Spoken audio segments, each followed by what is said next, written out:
What's up, YouTube? We're back again. This is part 2 for the 87 T-Type. Buick Regal Turbo T-Type, whatever you want to call it. But, so we've got 2 tasks that we have to do to this car to get this car back and moving. So I'm going to get this flipped around and you guys want to see. Alright, so here's my customer's 1987 Buick T-Type. And this car, like I said in part 1, so this is part 2. Car came from G-Body Parts probably about almost 15-20 years ago. Bought from Brian Weaver. The car does have some work done to it, but not quite sure what's done to it. I know it's got cam, aftermarket downpipe, aftermarket turbo. That else I don't know. I think it's supposed to have some ported heads or something like that. But we've been tasked with fixing the brakes on this bad boy, which you see here, it does not have a Power Master anymore because I have converted it over to manual brakes. So with that being said, it's super easy. I'm not gonna go into full detail on how to do that because that is a package that I offer at Jordan Performance Solutions. And you don't have to go out and buy a Wellwood master cylinder or whatnot. It looks just like one. Actually, it is the exact same specs from an actual vehicle, but I'm not gonna give that out online. So exact same specs as a Wellwood and a fraction of the price. So with that being said, it's a package that I offer, so I can't give out everything that I got going on with it. But the lines off of the regular Master, the Power Master will work except for the front. You need to run an adapter, then you have to adapt the lines as such. So it's a little trick to it, but I've done it a couple of times now. I know exactly what you need, and I can switch you over pretty fast. So his brakes are almost done, guys. The last thing I'm waiting on is his brake pedal rod, which I thought I had the old one around here. So the Power Master stuck way out into the inside of the car. And as you can see, I've kind of vacuumed this car. I fumigated it for one before I even went up underneath here because I'm not scared of spiders or bugs or anything. I don't feel like getting bit by anything. So fumigated the whole car. I did vacuum this car out and cleaned out the crap he had in here. So, the car's rough. I'm not gonna lie to you. The body is immaculate. The motor runs great. So, get up underneath here. Brake pedal rod. I don't know if you guys can see that or not, but I had to get the brake pedal rod out. The factory Power Master brake pedal rod will not work with my setup, so I have to go to a universal adjustable rod, which is super easy to do. And you can actually adjust it out to where you need it, lock it, and boom, you're done. If you ever switch to any other kind of setup, you can adjust that thing to that setup. So that's pretty cool. And then all I have to do is bleed his brakes and he will have brakes. He hasn't had brakes on this car, guys, in probably 10 years. And when he was driving, he said they were real funny anyway. So you know how the Power Masters go. But I haven't washed this car yet. I need to get it washed up. I have switched the rear wheels, so it's got the 87 GN wheels. These are actually my rims off of my Grand National. He bought them from me a couple months ago. Saw my car and got inspired to actually do something with his that's been sitting up. Long story, I went to go buy this car 4 years ago, and I tried to do some wheeling and dealing with him. I couldn't really get him to budge, and this car ran like a sewing machine. That was 4 years ago. He brought me the car, and after going over consultation and everything, I asked him, when the last time you had this car started? Guess what? The last time this car was started was when I went to go look at it to get it. We couldn't come on an agreement, and I'm glad it worked out because I ended up with my Grand National. But, so this car hasn't ran in like 4.5 years. I get it here. It does not want to start. I don't hear no fuel pump or anything. So, I'm going to tell you guys how to check to see if the fuel pump is bad. Alright, so we got a hot battery in it. I do have the port taken off for where the fuel pressure gauge would have went right here. I took that off. You see the intake tube is off the top there.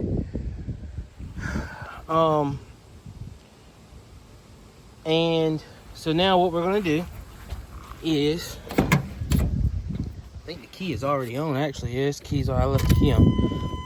So I was messing with it before the video, guys, so the battery's still good. All right, so we turn that key on, and then we're gonna go look underneath the hood.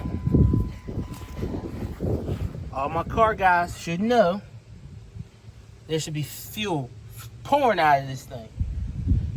So no fuel coming out of there. Key is on, no fuel. All right, we're gonna try to crank it, see if we get any fuel. So can you guys, I don't know if you guys can see that, but you would see if gas come up. Okay, maybe got a loose battery connection, guys, so hold on. Hold on. Got a loose battery connection here. No, I don't typically use pliers, but his nuts are already messed up anyway. He brought me that battery. It's not the greatest, but it'll get the job done, I guess. So, and we don't have anything now. Huh, weird. The battery may be shot.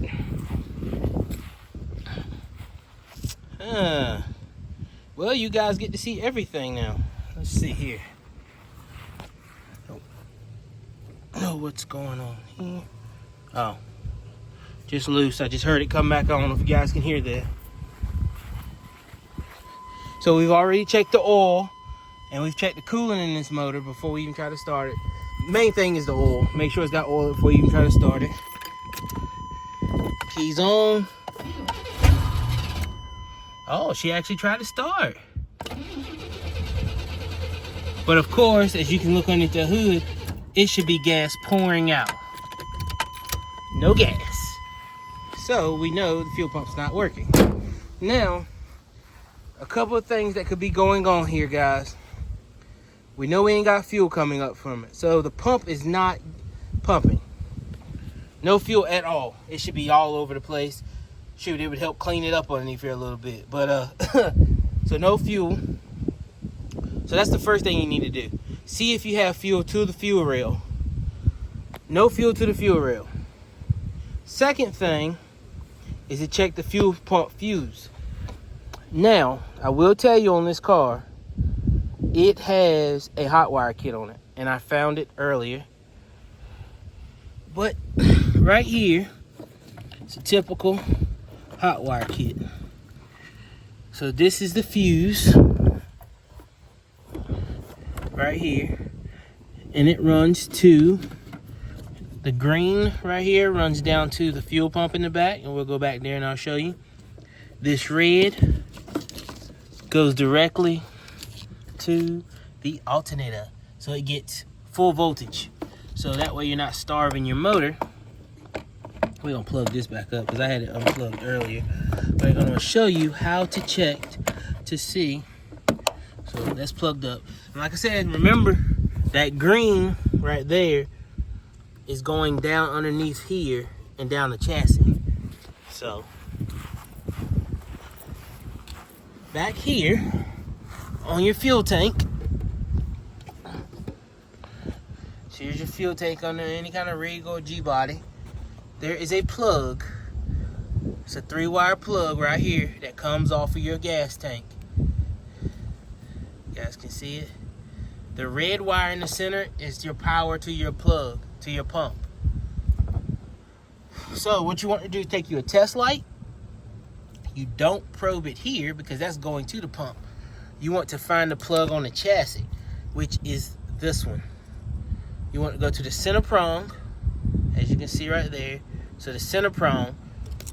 And the reason I know it has a hot wire kit because it has a relay right here, which it should be screwed up here. We'll screw it up here somewhere. But that's the relay for your hot wire kit. So I like this kit actually. I like where it puts it. So what we want to do is, what you want to do, is that center prong. Let's see here. Let's see, can I get it in here? That center prong right there. Stick your test light in there and have someone turn the key. Once you turn the key, and make sure you ground it somewhere, your test light, it should light up. If it lights up, you got power going back here. And if the fuel pump's not coming on, then it is bad. Excuse me.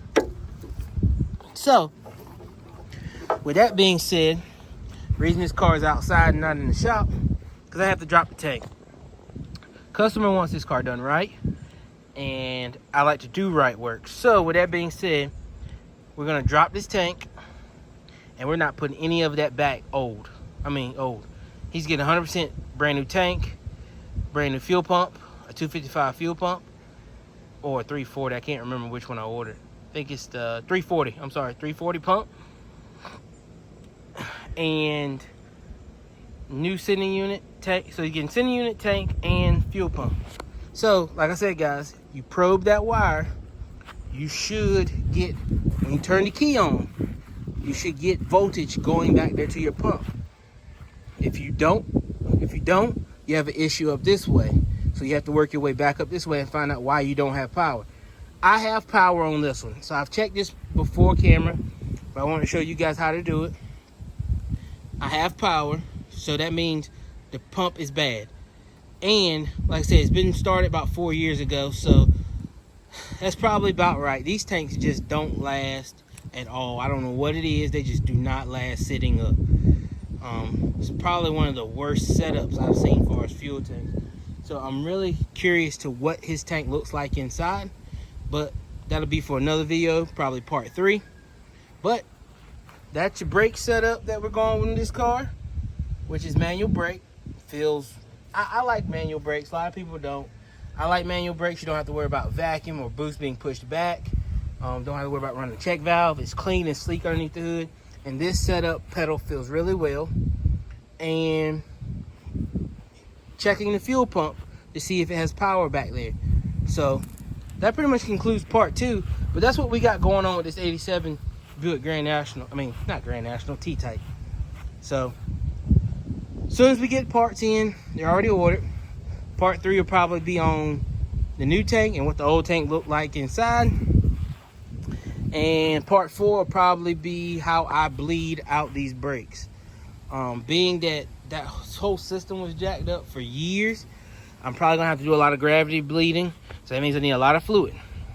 So with that being said, guys, I'm out. It's your boy Jordy B. Stay tuned for part 3, how to assemble the new sending unit in a fuel tank for a G-body, and what do these old tanks look like after sitting for, honestly, this car has been sitting, I want to say at least 15 years. He hasn't been driving it. So I'm out.